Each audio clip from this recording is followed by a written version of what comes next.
Okay, we're on DAF Zayin Amid Aleph, and the first wide line. There was a statement that was made by Rav.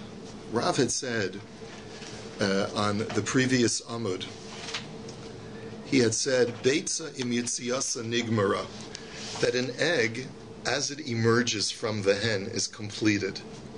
The question that the Gemara had is, what does that mean and what are its ramifications? The Gemara had previously suggested that this has to do with commercial issues and issues of commerce. When you're selling eggs to a person, are you selling an egg to a person with the consumer's intention that this should be able to hatch into a chick? If so, by selling him an egg that is an ova egg that is harvested from a slaughtered chicken, you're misrepresenting the egg. And that was one of the issues having to do with mekach umemkar. But now the Gemara is going to go back to its original premise that it has to do with the laws of Yantif. What is really the ramification that an egg is completed upon its emergence from the hen? And what it means to say is that vis-a-vis the laws of Yantif, once the majority of the egg has emerged from the hen, even if it gets sucked back in afterwards, I guess which could happen, like it partially lays the egg, and then it pulls it back in, and then later on, a few hours later, it lays it completely. That partial laying, as long as the majority of the egg emerged from the hen, is considered to be the moment of its being laid. And like Rabbi Yochanan had said, Amar Rabbi Yochanan, BEITZA sheyatzaru b'me'erev Yom Tov v'chazra muteres la'achla b'Yom Tov. That as long as the majority of the egg emerged from the hen before Yantif, even if it doesn't get fully laid until Yantif, it's not considered to be nolad. There's no problem of muktzah, and you're allowed to consume that egg on Yantif. V'ika da Amar, ma yim yitzias nigmara, im yitzias kula nigmara, im yitzias kula nigmara, im yitzias kula in, aval rubalo ulafu kimid Rabbi Yochanan.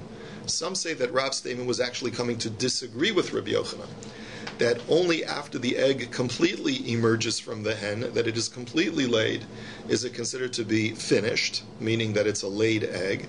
And anything before that, even if the majority of the egg has emerged, that's not considered to be laid yet. It's not considered to be completed. And therefore, this statement of Rav is coming to disagree with Rabbi Yochanan, because whereas Rabbi Yochanan holds as long as the majority comes out, it's a laid egg, Rav says the whole of it has to come out in order for it to be laid, and thus such an egg, according to Rav, will be asur on Yantif. If it's partially laid before Yantif, then it gets sucked back in, and then gets fully laid on Yantif. Gufa. So let's go back to a Gemara that we had discussed yesterday. Hashochedes atarnagoles umatzaba beitzim gemuros mutaros laachlan bechalav. That if you slaughter a chicken and you find ova eggs in the chicken, meaning the eggs have not been laid yet, but they are completely they've come to term. They're just awaiting to be laid. So you're allowed to eat those eggs in milk. They're considered to be parv because they're completed eggs. Rabbi Yaakov Omer im hayamuros begidin asuros, and Rabbi Yaakov qualifies that, and he says they have to be so completed that they are no longer attached with veins to the chicken. But if they are still attached by veins to the chicken, so then they are considered to be part of the chicken, to the point where we have to consider them to be fleishik. Now, of course, you know that this is all a rabbinic law, because chicken and milk midioraisa is permitted. Right? So this is all a rabbinic law on top of the rabbinic law that chicken is fleishich and cannot be eaten with milk. Right? So in addition to that, we say that if an egg is still attached to the chicken to the point where you can see the veins attaching the egg to the chicken's reproductive system, so then that egg is also considered to be fleishich and you cannot eat it with milk. So now the Gemara says, Man tana lahadatanu rabbana. Who is the author of the following brisa? Ha'ochel menevelas of tahar, that if a person eats from the flesh of a nevelas of tahar, bird carrion of a species of a bird which is kosher, has a unique halacha, that normally nevela is metame by touch, but a bird nevela is not metame through touch. This particular kind of bird nevela will only make you tame when you swallow a kazayas of that flesh. and it'll make you and anything that you're wearing tamei. It's a special gzeirus hakasuf, special din, and therefore the question is, what if I swallow a piece of this bird carrion, but the part of the bird that I swallow is not the normative flesh? It's not the wing or something like that. But what do I swallow? Min ashlal shel beitzim. If, let's say, I swallow a cluster of eggs, so I've got ova eggs that I open up in this dead bird, and they are attached to some kind of system which provides them with nourishment from the mother, which is called a shlal. And Rashi says that the word shlal is keshein kevushin ushlulin, right? They are all clustered together, ukevuin b'shedra, and they are attached to this sort of like a spine, really like a central vein that runs and attaches the eggs inside the womb. So if you eat that, or min ha'atzamos, or min ha'gidum, or min ha'basar, shenitlish min ha'chai, tohar. Or if you eat the bone of the bird, or if you eat the hard sinew of the bird, these are considered to be completely inedible. They're not really the flesh of the bird at all. Or if you eat flesh from the bird, but it was taken from the bird while it was still alive, and only then the bird died. So in all of those cases, since you're not eating the bird itself, you're eating something that's a byproduct of the bird, so then you do not become tamei, you're tahor. However, min ha'eshkol shel beitzim, min ha'kor keban uvnei me'ayin, o shehimches achele v'gema tamei. However, if you eat the eshkol, which is the vine itself, the vein itself, I wonder if the word vein and vine are the same etymology, because they really, the word vein, the way that the Gemara describes it is that it's basically, it looks like a cluster of grapes, these eggs that are attached to a central vein. And therefore, if you eat from the vein itself, not the ova eggs, but you eat from the vein itself, or if you eat from the crop or the gizzard of the bird, or you eat from the intestines of the bird, or if you take some of its intestinal fat and you melt it and you drink it, so then in all of those cases you're tamei, because even though those are, let's say, non-normative parts of the bird, but they're still considered to be part of the bird flesh itself, and therefore you do become tamei. So the Gemara's question is, Man tana min hashlal shel beitzim tohar. Who is the author of this statement that if you eat from the ova eggs themselves, you're going to be tohar? Amar Rav Yosef, the lo Rabbi Yaakov. The ikar Rabbi Yaakov ha'amarim hayu mu'uros begidin asuros. It must not be like Rabbi Yaakov, because Rabbi Yaakov had said that as long as the ova eggs are still attached to the central vein, they're considered to be fleishichs. You can't eat them with milk, which means that they're part of the bird's flesh. And here you're telling me that it's not part of the bird's flesh, so that and that's why you don't become tamei. So this seems to be in conflict with Rabbi Yaakov. We can have a chumrah in terms of basar kala. So the Gemara is going to say there's differences. Amar le Abaye mimai. Where do you know this from? How can you maybe not so? Dilma adkan lo ka'amar Rabbi Yaakov hasam ela le'inyan isura aval le'inyan tuma lo. Maybe he only is machmir when it comes to basar b'chalav, but he's not machmir as far as declaring it the bird's flesh as far as tuma. Why would you make such a distinction if you're going to be machmir by declaring it to be fleishichs as far as basar b'chalav? So declare it be machmir as far as tumah as well. The Gemara gives a very good reason. Afushe tumahu, va'afushe tumad midrabanan lo mafshinan. Because there's a liability when you declare something to be tamei, for rabbinically. There are times when the chachamim declare something to be tamei midrabanan, but they do it sparingly.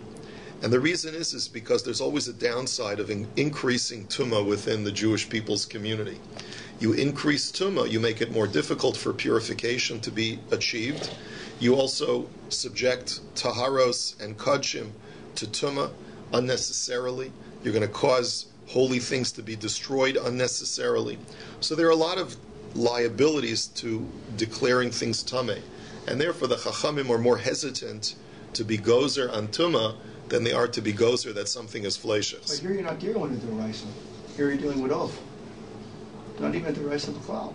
No. Nevelos, I believe that nevelos of tahor is a deoraisa. Sure, it's a deoraisa. No, I'm talking about with the going back to the BEITZA. Yeah. Right, of the Ophos. That's midrabanan. As far as what? As far, I'm saying the whole thing of basar, of the basar of the oaf, is only midrabanan, right? It's only considered to be the flesh of the animal midrabanan. So the Gemara is, as far as making it fleishes. Yeah. So the Gemara says, make it part of the flesh of the bird as far as tumah as well. So the Gemara said, we're not gozer tumah unnecessarily. We're more hesitant to be gozer to make something rabbinically tameh. To make it rabbinically fleishes as far as basar b'chalav, we are prepared to do. Mm-hmm. There's no downside to that. But to make something rabbinically tameh, we're more hesitant to do. V'ika da amri, man tana min ha'eshkol shel beitzim tameh, amar Rav Yosef Rabbi Yaakov, da amar im ha'im huras begidan asuros. There are others who learn the whole sugya differently. They look at the last part of the brisa, which says that if you eat the cluster of eggs, you're going to be tameh. Now, we had explained that the word eshkol over there means the central vein that is considered to be still part of the flesh of the bird. But according to this version, the word eshkol means the entire structure, both the vein and the eggs attached, the ova eggs attached to it. If you eat any part of it, you're going to become tameh. And therefore, Rav Yosef says that must go according to Rabbi Yaakov, because Rabbi Yaakov says that as long as the ova eggs are still connected to the central vein, they're considered to be fleishes. They're part of the flesh of the bird. Amar le'Abayim imai de eshkol mehanach detalya be'eshkol dilma eshkol gufe. So Abayim says, how do you know that the word eshkol refers to both the central vein and the eggs that are attached to it? Maybe it's only referring to the central vein itself, and the eggs that are attached to it do not render you tameh. V'chitema eshkol gufe ma'ila memra. And maybe you'll ask me a question, well, if it's only referring to the central vein, then what's the point of telling it to me? That seems to be quite obvious that it's the flesh of the bird. So why would I think otherwise, that you wouldn't become tameh? Mida dahava korkabon v'nei me'ayin. The aflagav the baster ninu kevin the ika inchi lo achli. It's the richla ashmeina. The Gemara says very simply, take a look at the other examples in the brisa of things that you eat that render you tameh. The gizzard and the intestines. Now those are clearly part of the flesh of the bird. Why does the brisa need to tell me that when I eat them I become tameh? It's because since there are people who don't eat those parts of the bird, you might think that they're not enough of a food substance of the bird to render you tameh. So the brisa says no, they are. So hachanami keven diika inshi delo achli isrich lashmin. And so too, the central vein that provides nourishment to the ova eggs is not something that people would normally eat.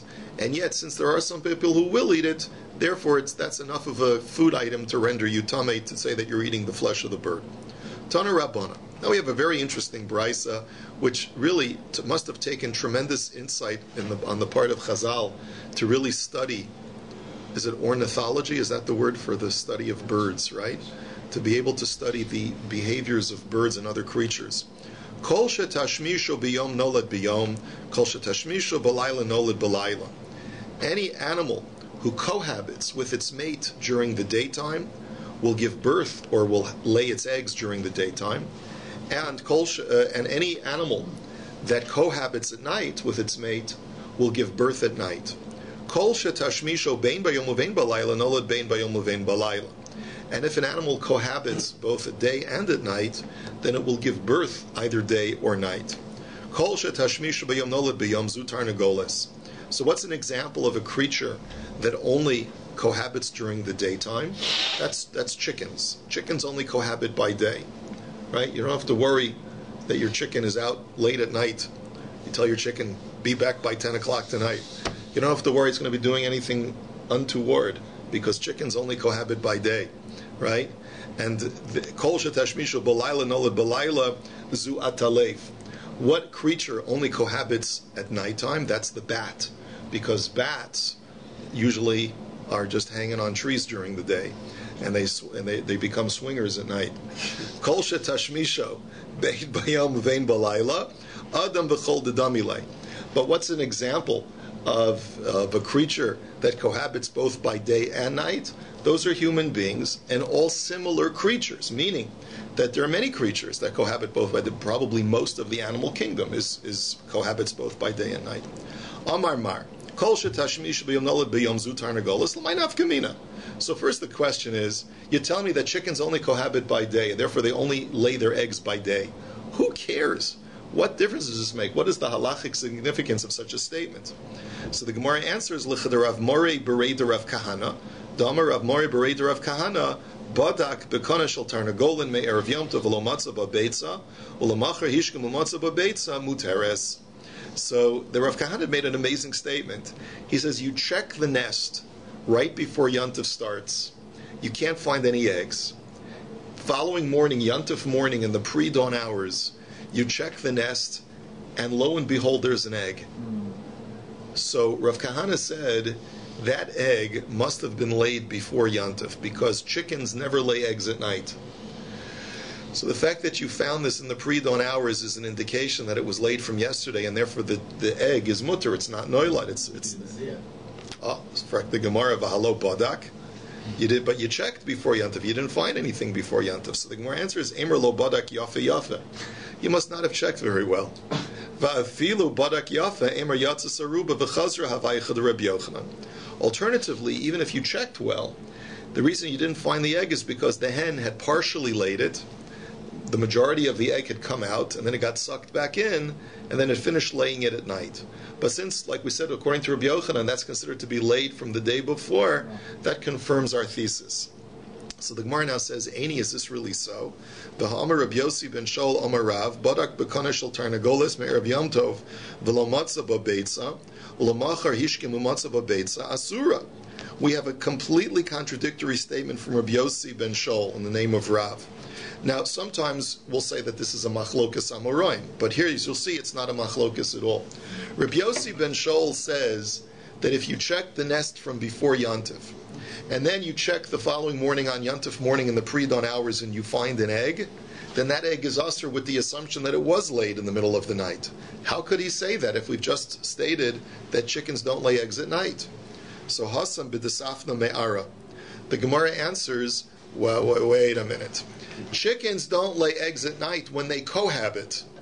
But there are some times that hens can lay eggs without previous cohabitation. And that is through, there must be a scientific term. When a chicken gets stimulated by rubbing in the earth, and that causes it to gestate an unfertilized egg. Bob, you know what I'm talking about? Okay. But most of the eggs that our chickens lay today are unfertilized eggs. Okay, they're produced that way. The eggs are cultivated that way, that they're stimulated, and that causes them to lay eggs without male fertilization. When that happens, when an egg is laid that way, because it's not a product of cohabitation, so then it'll lay the egg based on when it stimulated itself in the earth, not based on cohabitation. So ihachi de Rav Mori nami ema me'ara safna. So the Gemara says, well, if that's the case, then Rav Mori's statement is not reliable at all. Anytime an egg is laid, maybe it was from an unfertilized egg and there was no cohabitation. So the Gemara answers b'di'ika zachar bahada. So the Gemara answers because when there's a rooster present, a chicken will not forego male fertilization and male cohabitation. The hen will always go to the male to fertilize it, and will not stimulate itself in the earth. So therefore you can be assured that if there's a rooster on the farm and an egg is laid, then you know it was not laid during the nighttime. It must have been laid from before Yontif. So the Gemara says, B'di'ika zachar nami ema me'ara safna, but maybe it also stimulated itself even if there's a rooster present. The Gemara answers, Amar Ravina, Gemiri kol hecha di'ika zachar lo safna me'ara. We have studied chickens, and we know that whenever there's a rooster present, she's not going to do anything to stimulate herself if she has the opportunity to go to the male. And therefore, there'll be for sure cohabitation, there'll be for sure a fertilized egg, and that egg will only be laid during the daytime. Why did the Gemara have to repeat that? Didn't it just say it and then... No, actually, I had foreshadowed it. Really what the Gemara had said is that when there's a male, you can assume that it was fertilized by the rooster. So the Gemara says, how can you make that assumption? Even when there's a rooster present, maybe it stimulated itself in the earth. The Gemara answers because not only will a hen subject itself to the male, but it will only subject itself to the male when the male is available. Ve'ad kama, how proximal to the hen must the rooster be for you to make that assumption? Now, how far will a hen travel in order to get fertilized by the male? Almost sounds like shidduchim today. How far will the girl fly in order to find a nice shidduch? So Amar Rav Gamda Mishmei Derav Kol Heicha Deshama Kale Biyamama. As long as she can hear the rooster crow during the daytime. The reason why we say daytime is because noise travels less distance during the day than at night. And Avad Rav Mari Uvda Ad Shisin Bate, and Rav Mari had paskin that the egg that he found in the nest on Yantif morning must have been surely laid from before Yantif, even though there was no rooster on the farm itself, but there was a rooster 60 houses away. He said that hen must have taken a long trip to find that rooster because she could hear the rooster. Now I'm going to suggest to you now that this Gemara is waxing metaphorically now to teach us a much deeper principle of human beings and maybe about the Ribono Shel Olam and Klal Yisrael. There's a lot more depth here that we won't have time to go into. Then the Gemara says, V'ika nahara lo avra. If there's a river to divide between the rooster and the hen's not going to cross the river. However, V'ika mavara avra. But if there's a bridge, right, then the chicken will cross the bridge to get to the rooster. Why did the chicken cross the river? To get to the rooster. Okay, V'ika meitzara lo avra. However, if it's a narrow bridge, which means that what they used to do to economize on building materials is that they would put a plank across a river, and then they would place a rope, so the way that human beings would cross is that you'd hang on to the rope for balance and you'd walk across the plank. So that's not something that a hen is going to be prepared to do. However, Havauvda va'avra amitzra. But there was once a case where the hen was so desirous for her male consort that it even crossed this narrow plank. So I think this is a metaphor for the Jewish people and HaKadosh Baruch Hu in some deeper way, but we won't go into that now. B'mayu kimta b'desafna me'ara, ma'irya borak kilo borak nami. So let's go back to the statement of Rabbi Yossi ben Shaul. He had made a statement that if you find an egg laid Yantif morning, then in the egg is aser, because you have to assume, since there's no male on the farm, that it was stimulated through by itself. It was an unfertilized egg and it was laid on Yantif. So the Gemara says if Rabbi Yossi Bar Shaul is machmir, then why does he have to tell you that it's only if you checked the nest before Yantif and you didn't find an egg, only there do you have to be machmir. L'cha'ora, if you're concerned that the animal was fertilized was an unfertilized egg, and therefore the egg could have been laid at nighttime, then even if you didn't check the nest from before Yantif, why aren't you choshesh for that? So the Gemara says, Kilo bodak ema me esmol havai. Because then you could be makel, since mux is only a din derabanan to begin with, be makel and say that assume that the egg was laid from before Yantif. It's only when you checked it right before Yantif and you didn't find an egg, and then you go to the pre-dawn hours the following morning and you find an egg, only there do you have to say that it was laid overnight and therefore the egg is aser. But the Gemara says, well, if you can be told to be makel, if you can be lenient and say that it was laid yesterday, even if you checked the nest before Yantif and you didn't find an egg, why can't you be told to be makel and say as follows? Like Rabbi Yochanan. Like Rabbi Yochanan, who says that maybe the egg emerged, the majority of the egg emerged before Yantif, it got sucked back in, and that's why you didn't find any egg in the nest. And then really the egg was majority laid from before Yantif and be told to be makel. So the Gemara says to Rabbi Yochanan lo shchiach. The answer is because Rabbi Yochanan's scenario is so uncommon that it's not enough of an argument to allow us to be makel. If we check the nest and there was no egg before Yantif, we can't say, well, maybe Rabbi Yochanan's principle took place. No, that's such an uncommon thing that you can't be tola. But you could be tola to be makel to say that if you didn't check the nest before Yantif and you just find it on Yantif morning, maybe it was already there from before Yantif. And Rabbi Yossi ben Shaul made another statement in the name of Rav, and we're just bringing this in because he's not known to make a lot of statements in the name of Rav. Hai tuma shechika sakanta legiluya. He had said that if you have ground up garlic into like a puree, and you leave it open overnight, you cannot eat that. It's a sakana. Because just like we're worried that mayim gluyim, that exposed water, could have had a snake inject its venom overnight, so too this garlic puree may have had a snake inject its venom overnight, and therefore it's going to present the sakana, so you're not allowed to eat it. Now we're finished with eggs. We're ready to go on to the next part of our Mishnah, which talked about the laws of chametz on Pesach. And the machlokis was, how much chametz do you have to consume in order to be liable for the isser of chametz on Pesach? Beis Shammai had said, su'or b'kezayis and chametz b'kikoseves. Beis Shammai is mekel. He says, only when you consume yeast is the shira kezayis. But for consuming chametz, you need to eat a larger shear in order to be liable, which is the size of a date. And Beis Hillel said, zu v'zu b'kezayis. Both su'or, yeast, and chametz, the measurement is a kezayis. And that's how we paskin. So first of all, let's try and understand Beis Shammai, because normally the shear is always kezayis. My tamayu de Beis Shammai. Because imkein lichtov rachmana chametz v'lo bois su'or, v'anaminu ma chametz she'en chimutz okasha b'kezayis, su'or she'chimutz okasha lo kol shekein.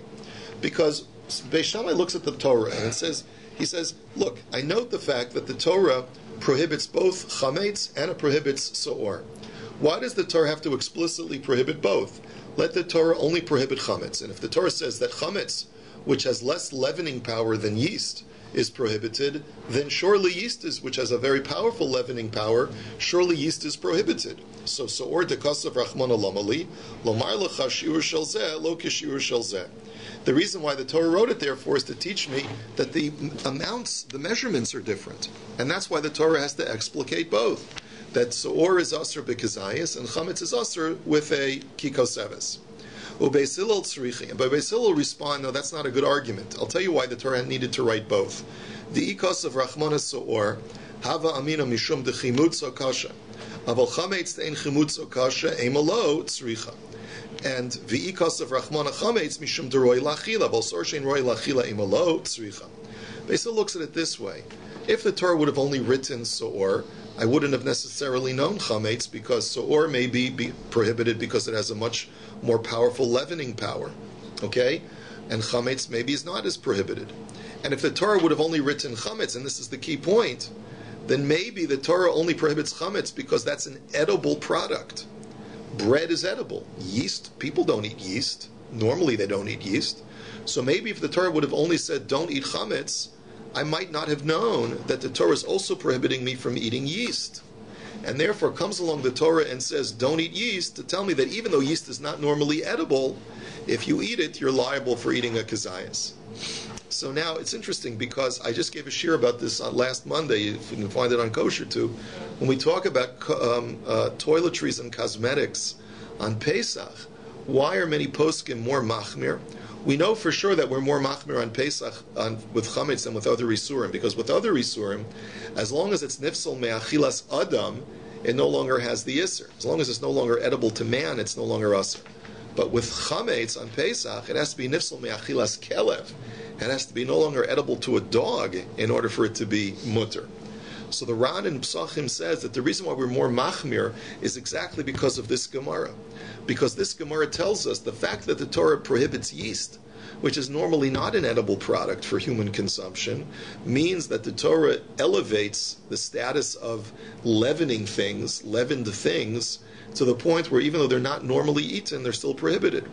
And that's why only when it's completely nifsal, when it's completely inedible even to a dog, does it leave the realm of the prohibition. But up until that point, it's still under the rubric of prohibited substance. So now the Gemara says, Beis Shammai les lehu de Rebbi Zera. So now the Gemara asks, wait a second, Beis Shammai don't hold of Rebbi Zera's principle. Rebbi Zera, we're going to see, is going to quote an explicit pasuk. The Amar Rebbi Zera, pasuk hakasav b'su'or v'siyim b'chametz, lomar l'chazeu su'or zehu chametz. That the Torah, the source is in Shmos Yud Beis. It says, Shivas yamim su'or li yimotzei b'vateichem. For 7 days you may not have yeast in your possession. Ki kol ochel machmetzes, because anyone who eats chametz will be cut off. So the pasuk began with su'or, with yeast, finishes with chametz, to tell you that they're exactly equivalent. How can Beis Shammai argue with the pasuk? The pasuk equates the two as far as their measurements. So how can Beis Shammai say that there are two different measurements? The Gemara answers, Le'inyan achila kol yamalo pligi, ki pligi le'inyan biors. The Gemara tells us a very important clarification. When it comes to eating, everyone agrees that the measurement for both yeast and chametz is a kezayis.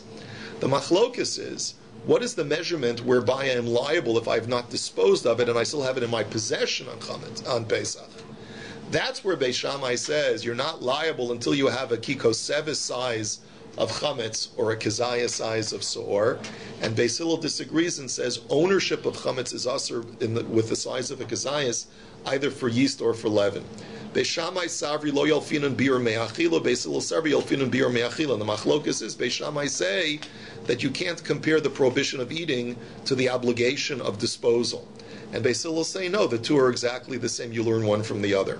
Itmar nami. This is confirmed by the following statement. Amar Rabbi Yossi bar Chanina, machlokas le'inyan bir v'le'inyan achila divrei hakol zeh v'zeh v'kezayis. He says it explicitly. The only time there's a machlokas Beis Shammai Beis Hillel is as far as ownership. How much must I own in order to be liable? That's where there's a machlokas. But as far as eating, everyone agrees that both yeast and leaven is a kezayis. Tanya nami hachi, the Brisa says the same thing. The pasuk says v'lo yeira'eh lecha chametz v'lo yeira'eh lecha se'or b'chol givulecha. The Torah says as far as the prohibition of ownership, it puts chametz and yeast in the same pasuk. Zeu machlokas shebein Beis Shammai Beis Hillel. This only when it comes to ownership is there a machlokas between Beis Shammai Beis Hillel. Shebeis Shammai omrim se'or b'kezayis v'chametz b'kikoseves. Beis Hillel omrim zeh v'zeh b'kezayis. That Beis Shammai say with as far as the ownership prohibition is where Beis Shammai say that the measurements are different. That with chametz it's a koseves, and with seor it's a kezayis. And Beis Hillel say in both cases it's a kezayis. Let's go on. Now we go to the next part of the Mishnah, which is hashochet chayav ha'of b'yom tov. We know that there's a mitzvah of kisui hadam, of covering the blood of a slaughtered animal that's venison or a bird. That has to be covered. You have to cover the blood with earth. And we know that there's a problem with doing that on Yom Tov because the earth is muktzah. There may be other issues with the earth. So therefore we had a machlokus between Beis Shammai and Beis Hillel. Beis Shammai had started off the Mishnah and said, go right ahead, slaughter the animal and do kisei hadam. And Beis Hillel had said, no, you can't do it unless you've already got dirt or earth prepared from the day before. So we're going to analyze and clarify this machlokus. Hashochet yevet in lechatchila lo.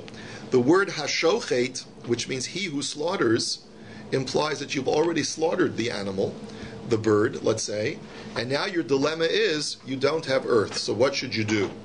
So it seems like we're talking about b'di'evet, but lechatchila you're not supposed to slaughter a bird if you don't have earth prepared.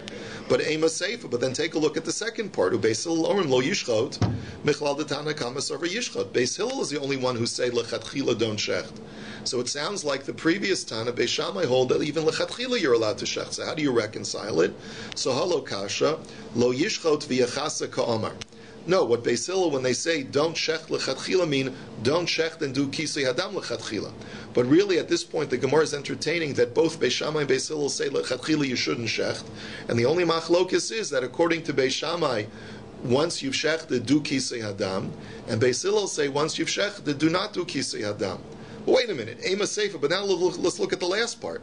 Umodim shimshachat shiachbar b'deka v'yachasa michlal dereisha lav di'evedu. But one second, it says explicitly in the last part of the Mishnah that everyone agrees, both Beis Shammai and Beis Hillel agree, that if you already did shecht, then you should dig with a shovel and cover with earth. So you see clearly here that what you've just described as the machlokas can't possibly be. The first Tana, Beis Shammai, must be saying that lechatchila you're allowed to shecht. So Amar Rabba hachi ka'amar. So therefore you have to explain the Mishnah as follows. The language. Hashochet shebali malech ketzad omrim lo.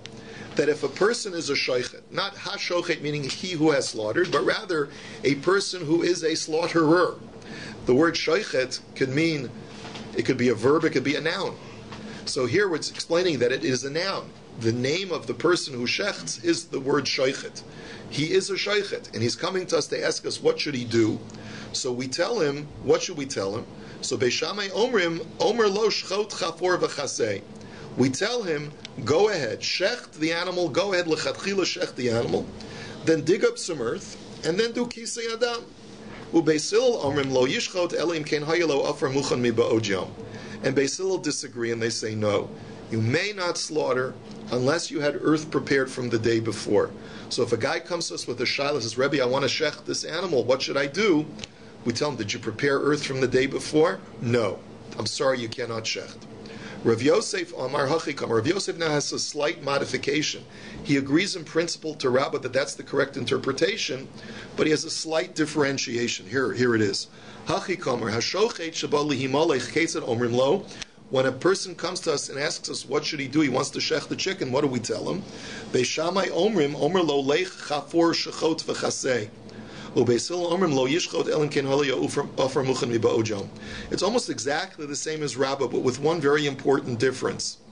Here, Rav Yosef says, first we tell him to dig up earth, then we tell him to shecht, and then we tell him to do kisei hadam. The difference is that according to Rabbi, we tell him first shecht and then dig up the dirt. And according to Rav Yosef, first we tell him to dig up the earth, and then we tell him to cover, and then we tell him to shecht. What's the difference? We'll explain. Perhaps you and Rabbi, your colleague, are arguing about Reb Zera's halacha. What's Reb Zera's halacha?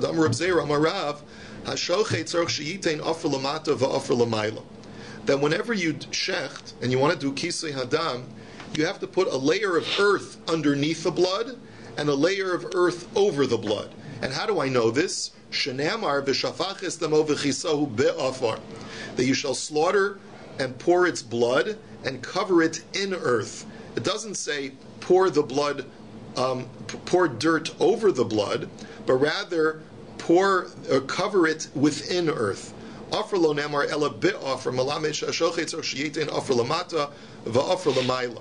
That this teaches me, says Reb Zera, the letter Beis is within the earth, means that you have to put a layer underneath the blood and a layer over the blood. Damar islay de Rabbi Zera, v'Rabba leslay de Reb Zera. So the machlokus is that you, Rav Yosef, who say that first you dig up the earth and then you shecht and then you do kisei hadam, is because you hold that there has to be a layer like Reb Zera underneath the blood. So you have to dig up the earth first to create that first initial layer, put the blood, then shecht, so the blood will go on top of the first layer, and then put a second layer over it. And Rabbi holds, no, I don't hold of Reb Zera's halacha. I just require that you put the earth on top of the blood, but there doesn't have to be earth underneath the blood. So Amarle, no. Bein ladidi, bein l'Rabbi, Islam de Rebbe Zera. B'hacha b'hakam aflaginan. So Rav Yosef said to him, no. Rabbi agrees to Reb Zera's halacha, that there has to be a layer lechatchila of earth underneath the blood. But the machlokas is as follows. Rabbi savar yika afar lamata in ilo lo. That Rabbi holds that you need to have a layer of earth underneath first. And if you don't have that layer of earth underneath, we don't give you permission to shecht. And the reason why we don't is to tell you to go dig up earth lechatchila before you've shechted, we don't give you permission to do. Why? Because we're worried that after you dig up the earth and you've done an act of either a malacha or handled muksa unnecessarily, you have done an unnecessary act, because maybe you'll change your mind and maybe you'll decide after you've dug up the earth that you're not going to shecht. So we don't allow you to dig up the earth. So if you have a layer of earth present already, then go ahead and shecht and then cover it with a second layer. But uladidi, but I hold differently. Ha adifa di ilo sharis le asil imnui misimchas yom tov. But I hold no. My perspective is that if we don't give you permission to dig up the earth before you shecht, you might say to yourself, all right, so then I can't shecht, I don't have a layer of earth, and you're not going to have simchas yom tov.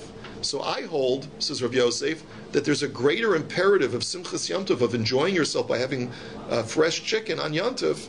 That's more important to me than it is to have that existent layer of earth before. So therefore, I give you a heter. I tell you to go and dig up the earth before you've actually shechted, with the assumption that you'll go ahead and eventually shecht. And I'm not as concerned about the fact that you may change your mind and not end up shechting, because lamaisa, I have more of a concern that you should have simchas yantiv than I am concerned that you're going to end up changing your mind. Have a wonderful day.